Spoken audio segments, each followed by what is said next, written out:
Hello viewers, welcome to Online Concise Classes. Today I, Tarsh Vashisht, will be taking your lecture and I hope you like the video, and if you do like it, please give it a thumbs up. Thank you.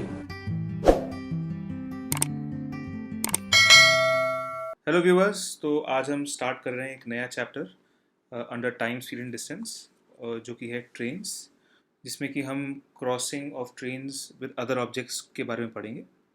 So chapter start करने से पहले ज़रा हम देखते हैं कि अभी तक हमको टाइम स्पीड एंड डिस्टेंस के अंदर स्पीड की डेफिनेशन कैसे मालूम थी। तो अभी तक हमको मालूम है that speed is equal to distance upon time, मतलब चाल बराबर दूरी बटे समय, जैसे हिंदी में हम बोलते हैं।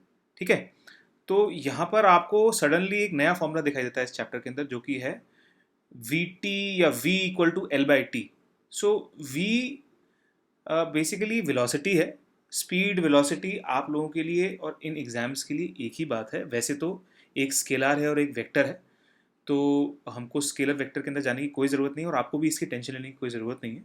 यहाँ पर आप इसको स्पीड समझ सकते हैं, कोई प्रॉब्लम नहीं। कुछ रूल्स हम फॉलो करेंगे, जब हम वी रिलेटिव के बारे में बात करेंगे तो आपको कोई दिक्कत नहीं आएगी क्वेश्चन सॉल्व करने में, राइट। तो is equal to L by T, तो टी तो टाइम है, तो कोई शायद काम हो रहा होगा उसका, ये टाइम है जो कि हम आगे देखेंगे, और एल है लेंथ ऑफ द ट्रेन या लेंथ ऑफ ऑब्जेक्ट्स, जो भी हम यहाँ पर डिस्कशन के अंदर लेकर आएंगे। तो इस फॉर्मूले को से आप डरिए मत कि ये फॉर्मूला कहाँ से आ गया है। ऐसा नहीं है कि कहीं और से कोई नई चीज़ शुरू हो गई। आप speed equal to distance upon time को जैसे आप देखते हैं, वैसे ही आप इस फॉर्मूले को देखेंगे। और इस चैप्टर के अंदर देखा जाए तो एक ही फॉर्मूला है, भले ही 4 केस हम आगे डिस्कस करेंगे, लेकिन है एक ही फॉर्मूला। बहुत सिंपल चैप्टर है ये। अगर आप सोचो कि बहुत टफ है, तो ऐसा नहीं है बिल्कुल भी। बड़ा ही सिंपल, बहुत ही स्ट्रेट फॉरवर्ड चैप्टर है, बहुत सिंपल कॉन्सेप्ट है। लोग यूजुअली ट्रेन्स चैप्टर से थोड़ा सा डरते हैं, बिकॉज आई थिंक उनको लगता है कि कुछ नया है, ऐसा कुछ नहीं है। ठीक है, अगर नया है भी तो बहुत सिंपल है, तो कोई दिक्कत नहीं आएगी। आगे बढ़ते हैं। तो जैसा कि मैंने आपको बोला कि एक ही फॉर्मूला है और उस पर हमारे पास 4 कॉन्सेप्ट्स हैं, जिसको मैं 4 केसेस बोलूँगा इस चैप्टर के अंदर। और हर केस के अंदर ऑब्वियसली ट्रेन तो होगी, लेकिन उसके साथ हम किसी अलग ऑब्जेक्ट को हम कंपेयर करेंगे। जैसे फर्स्ट केस के बारे में जब मैं बात करूं, तो इसके अंदर हम किसी स्टिल ऑब्जेक्ट को कंपेयर कर रहे हैं, जिसकी विड्थ जो है वो बहुत नेग्लिजिबल है as compare to the length of the train. मैं फिर से रिपीट कर रहा हूं, फर्स्ट केस के अंदर हम ट्रेन को कंपेयर कर रहे हैं एक ऐसे ऑब्जेक्ट से जिनकी जो विड्थ है वो बहुत नेग्लिजिबल है as compare to the length of the train. Alright, so क्योंकि इनकी विड्थ नेग्लिजिबल है, इसलिए हम इनकी लेंथ कंपेयर नहीं करेंगे, मतलब इसको हम लेंथ को 0 लेके चलेंगे। तो केस 1 और केस 2 के अंदर ऐसे ही ऑब्जेक्ट्स हैं, इनकी हम लेंथ इक्वल टू 0 लेके चलते हैं। केस 1 के अंदर वेलोसिटी भी 0 है, मतलब ये स्टैटिक ऑब्जेक्ट से हम ट्रेन को कंपेयर कर रहे हैं। तो ये हो गया आपका केस 1। केस 2 के अंदर हम इसी व्यक्ति को उठा लेंगे जो केस 1 में था, और इसको मोशन दे देंगे। तो या तो ये ट्रेन की तरफ जाएगा, जिसको हम बोलते हैं opposite to the direction of train. जब ये ट्रेन की तरफ जा रहा है तो ये opposite to the direction of the train है। देखिए ना, ये दोनों एरो ऑपोजिट है एक दूसरे के, इसलिए ऑपोजिट। और जब ये ट्रेन से दूर जाने की कोशिश कर रहा है या ट्रेन के साथ साथ चल रहा है उसी डायरेक्शन में, तो same direction of the train, right. So इसके अंदर क्योंकि 2 वेलोसिटीज या स्पीड्स पिक्चर में आ रही हैं, इसलिए एक वी रिलेटिव का कॉन्सेप्ट इसके अंदर आता है। हम आगे डिस्कस करेंगे कि वी रिलेटिव क्या है और कैसे हमको इन केसेस के अंदर उसको कंसिडर करना है। और जब हम अगली वीडियो के अंदर क्वेश्चन सॉल्व करेंगे, तो हम देखेंगे कि कैसे इस वी रिलेटिव का यूज करके हम फटाफट इन क्वेश्चन को सॉल्व करते हैं। तो फाइनली जो आपका फॉर्मूला है वो v इक्वल टू जो एल बाई टी था वही रहेगा। और अभी हम देखेंगे कैसे सारे में v equal to L by T ही है, लेकिन थोड़ा थोड़ा क्योंकि केस में डिफरेंस है, इसलिए हमको जब वैल्यूज हम पुट करेंगे इसके अंदर, जब हम क्वेश्चन को सॉल्व करेंगे, तो अलग अलग तरीके से थोड़ा सा हमको टेकअप करना है, बस दैट्स इट। वैसे ही केस 3 है आपके सामने। केस 3 के अंदर आपके पास ट्रेन है और ट्रेन के साथ एक स्टैटिक ऑब्जेक्ट है, जैसे केस 1 में था स्टैटिक ऑब्जेक्ट है, लेकिन इस स्टैटिक ऑब्जेक्ट की जो लेंथ है हम उसको इग्नोर नहीं कर सकते। जैसे ब्रिज हो गया, आप ब्रिज की लेंथ को इग्नोर नहीं कर सकते हो, या प्लेटफॉर्म हो गया, आप प्लेटफॉर्म जो रेलवे जो प्लेटफॉर्म होता है आपका, प्लेटफॉर्म की लेंथ को आप इग्नोर नहीं कर सकते, राइट। या एक ट्रेन भी हो सकती है जो एक पैरेलल पटरी पे खड़ी हुई है, ठीक है, लेकिन वो स्टिल होनी चाहिए। तो इन सब की लेंथ्स को आप इग्नोर नहीं कर सकते, इसलिए आपके पास यहाँ पर 2 लेंथ्स से कंसिडर करने के लिए इस क्वेश्चन के अंदर L1 और L2, और हम इन दोनों को ऐड ही करेंगे इन क्वेश्चंस में। ठीक है, क्यों करेंगे उस पर भी हम आएंगे। इसके पीछे भी बच्चों को ज़्यादातर कन्फ्यूजन रहता है, लेकिन बहुत सिंपल है समझना। हम थोड़ा सा जब हम इसको समझेंगे कि L1 प्लस L2 क्यों करते हैं, तो आपको क्लियर हो जाएंगे वो सारे के सारे डाउट्स। फिर केस 4 के अंदर, जैसे केस 1 से 2 में हम जब गए थे, तो फिर हमने इसी व्यक्ति को उठा के इसको मोशन दे दिया था। वैसे ही जब हम केस 3 से केस 4 में आते हैं, तो हम ट्रेन को लेकर इसको मोशन दे देते हैं। तो बाकी सब सेम है, लेकिन केस 2 और केस 4 के बीच में सब कुछ सेम है, लेकिन यहाँ पर लेंथ ऑफ ट्रेन हमको कंसिडरेशन में लेना पड़ेगा। जैसे कि मैंने आपको केस 3 में समझाया, वैसे यहाँ पर केस 4 में भी लेंथ को हम, दूसरी ट्रेन की लेंथ को हम इग्नोर नहीं कर सकते हैं। ऑलराइट, अच्छा, इसको इस ग्रिड फॉर्म में मैंने क्यों लिखा हुआ है, ये 4 क्वाड्रेंट टाइप में क्यों लिखा हुआ है, इसके पीछे भी एक रीज़न है। वो ये है कि इन चारों में आपस में कोई ना कोई रिलेशन है। जैसे कि मैंने आपको शुरुआत में भी बोला कि फाइनली इस चैप्टर के अंदर फॉर्मूला एक ही है, v equal to L by T, formula एक ही आने वाला है, तो इसलिए इनमें कोई ना कोई रिलेशन आपस में होगा। जैसे अगर मैं सीधी तौर पे बात करूं तो केस 1 और केस 3 के अंदर ये रिलेशन है कि जो सेकेंड ऑब्जेक्ट है इसकी वेलोसिटी इक्वल टू 0 है, स्टैटिक है, राइट। वैसे ही जब मैं केस 2 और केस 4 के बारे में बात करूंगा तो ये स्टैटिक नहीं है, इनमें भी मोशन आ जाता है, तो v रिलेटिव आएगा केस 2 केस 4 में। तो ये सिमिलर केसेस है, राइट। वैसे ही केस 1 और केस 2 के अंदर जो आपके कंपेयर्ड ऑब्जेक्ट है उसकी लेंथ हम 0 लेके चलेंगे, और वैसे ही केस 3 और केस 4 के अंदर इस लेंथ को हम इग्नोर नहीं कर सकते, तो इस लेंथ को हमको कंसिडर करना ही पड़ेगा, राइट। तो अगर आपको यहां तक समझ में आ गया है तो आगे बढ़ते हैं। सो अगला हम ये समझेंगे कि L1 प्लस L2 हम क्यों करते हैं इन क्वेश्चंस के अंदर। यूजुअली बच्चों को इसके अंदर डाउट रहता ही रहता है, तो जरा देखते हैं हम। सो मैंने केस 3 उठाया हुआ है। केस 3 के अंदर हमारा जो ट्रेन है वो मोशन में है और जो दूसरा ऑब्जेक्ट है वो स्टैटिक है। केस 4 भी ले सकते थे, लेकिन हम केस 3 समझेंगे इसको।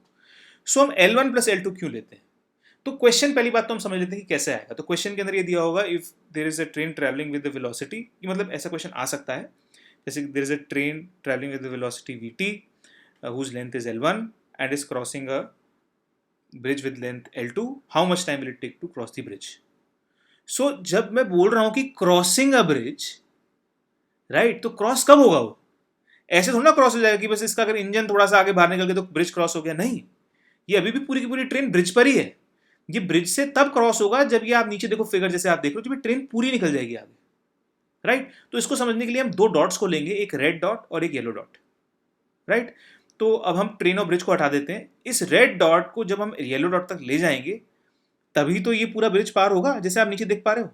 तो इसका मतलब ये पूरा डिस्टेंस कितना है, L1 प्लस L2। सो जब ये पूरा रेड येलो तक पहुंच पाएगा तभी तो ये पूरी ट्रेन बाहर निकलेगी। So it has travelled L1 plus L2 distance, therefore we take L1 plus L2।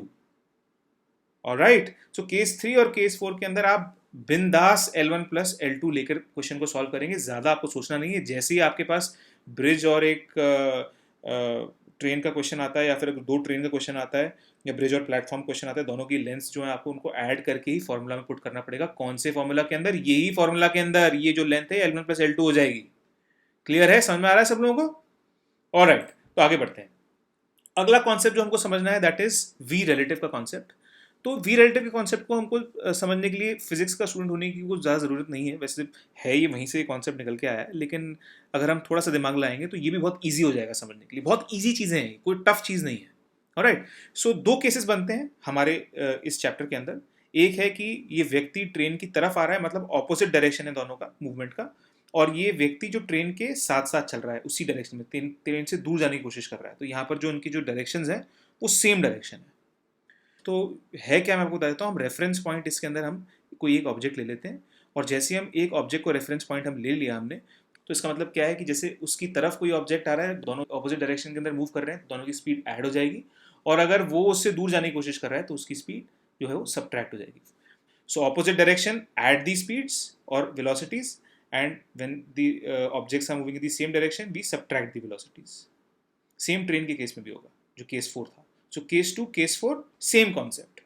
Alright, एक और तरीका याद रखने का, जब दो, जैसे हम ऐसे ऑपोजिट डायरेक्शन को ऐसे भी याद रख सकते हैं, जैसे दो भाई हैं जो बिछड़ गए थे कुंभ के मेले में, वो बहुत दिनों बाद मिलते हैं, तो जब दूर से देखते हैं एक दूसरे को तो कैसे, अगर उनको जल्दी मिलना है एक दूसरे को, कैसे वो एक दूसरे की तरफ भागेंगे, राइट। तो उनकी स्पीड्स आपस में प्लस, ये सब चीज़ें हैं याद रखने की। या फिर चोर पुलिस के मामले में, जब चोर आगे भाग रहा है, पुलिस पीछे से आ रही है उसको पकड़ने के लिए, तो टाइम लगता है पुलिस को पकड़ने के लिए चोर को, तो वहाँ पर रिलेटिवली उनकी जो वेलोसिटी है पुलिस की वो माइनस हो जाती है, इसलिए ऐसा होता है। ऑलराइट, तो आई होप आपको वी रिलेटिव का कॉन्सेप्ट समझ में आ गया है। इस चैप्टर के लिए बड़ा सिंपल है, जब ऑपोजिट डायरेक्शन में दो ऑब्जेक्ट्स मूव कर रहे हैं, चाहे वो ट्रेन और ट्रेन हो या ट्रेन और मैन हो, तो दोनों की स्पीड को ऐड कर देंगे हम इसी फॉर्मूले में सब्स्टिट्यूट करके, और जब वो सेम डायरेक्शन के अंदर जा रहे हैं तो हम दोनों की स्पीड को माइनस कर देंगे। तो आई होप आपको ये वी रिलेटिव का कॉन्सेप्ट समझ में आया होगा। हम आगे बढ़ते हैं और वापस से हम जो हमने वो ग्रिड बनाया था ज़रा उस ग्रिड पे चलते हैं। सो अब बड़ा सिंपल हो जाता है। ये केस 1, केस 2, केस 3, केस 4 जो हमको समझ में आ गया कि इन सब में आपस में रिलेशन है और फाइनली जो फॉर्मूला है वो v equal to L by T ही है। तो क्या छोटे छोटे चेंजेस आपको करने हैं ये केस 1, केस 2, केस 3, केस 4 के अंदर, जिससे आपको ये जो फॉर्मूला को यूज़ करना बड़ा सिंपल हो जाए, क्वेश्चन सॉल्व करना बड़ा ईजी हो जाए। हम जरा उसको समझते हैं अभी। ऑलराइट, सो केस 1 के अंदर ये V T equal to L by T, तो ये लेंथ क्यों ले रहे हैं भाई हम? ये भी तो आपको दिमाग में आना चाहिए कि भाई लेंथ क्यों ले, भाई डिस्टेंस था फॉर्मूला, तो speed equal to distance upon time था, ये लेंथ कैसे आ गया ट्रेन का? तो उसको समझने के लिए जरा समझते हैं। जैसे मान लेते हैं कि ये सेम केस के अंदर ये ट्रेन ऐसी खड़ी हुई है, ठीक है, और ये जो वी टी है मैंने इस आदमी की वेलोसिटी कर दी है वी टी। तो मैं जब आपसे पूछूं कि इस ट्रेन का लंबाई को या ट्रेन के डिस्टेंस को कवर करने में या इस ट्रेन को पार करने में इस आदमी को कितना टाइम लगेगा, तो आप ये जो लेंथ है ट्रेन की उसी को तो डिस्टेंस मानोगे, इसलिए डिस्टेंस की जगह यहाँ पर लेंथ आया है। बात समझ में आ रही नहीं आ रही आप लोगों को? ऑलराइट, सो इसलिए V T equals to L by time taken to cross the object.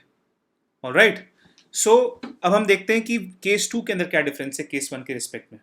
सो जब मैं केस 2 को देख रहा हूँ केस 1 के रिस्पेक्ट में, तो यहाँ पर आप देखेंगे कि सब कुछ सेम है, बस ये वी रिलेटिव हो गया यहाँ पर।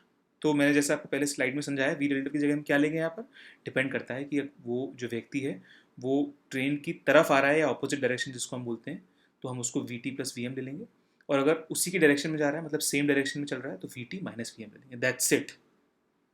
ओके, और वैसे ही केस 3 के अंदर केस 1 से सिर्फ इतना ही डिफरेंस है कि टोटल लेंथ लेनी पड़ेगी हमको L1 प्लस L2। मैंने आपको समझाया था अभी थोड़ी देर पहले, राइट? समझ में आ रहा है आप लोगों को? So V T equal to L total by time taken to cross the bridge और प्लेटफॉर्म और train standing still in a parallel track, on a parallel track, right? Is that clear? So V T equal to L total by time taken to cross the bridge. तो इन दोनों में सिर्फ इतना difference है कि यहाँ पर टोटल लेंथ लेनी है हमको। केस 4 के अंदर सब कुछ आ जाएगा, एल टोटल भी आ रहा है आपका, वी रिलेटिव भी आ रहा है, राइट? ये दोनों चीज़ें आ गई हैं केस 4 के अंदर।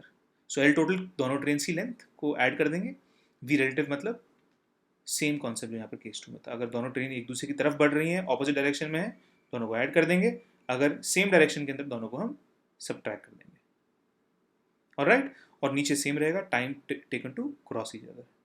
सो आई होप दैट आपको ये कॉन्सेप्ट समझ में आया होगा, ये जो केसेस हैं चारों के चारों।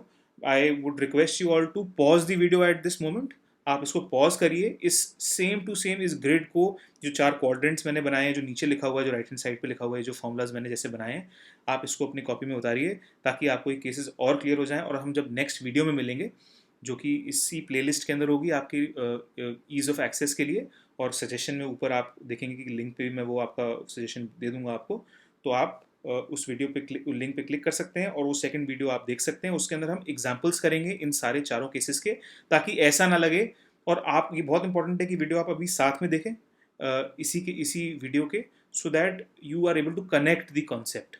अगर आपके पास खुद के बुक है किसी और आपके पास उसमें क्वेश्चंस हैं, आप वो भी ट्राई कर सकते हैं सॉल्व करने का। और अगर आपके पास कोई डाउट है तो आप कमेंट सेक्शन में कमेंट भी कर सकते हैं। सो अगर आपको ये वीडियो पसंद आता है, just give it a thumbs up and share the video with your friends. That's it, thank you.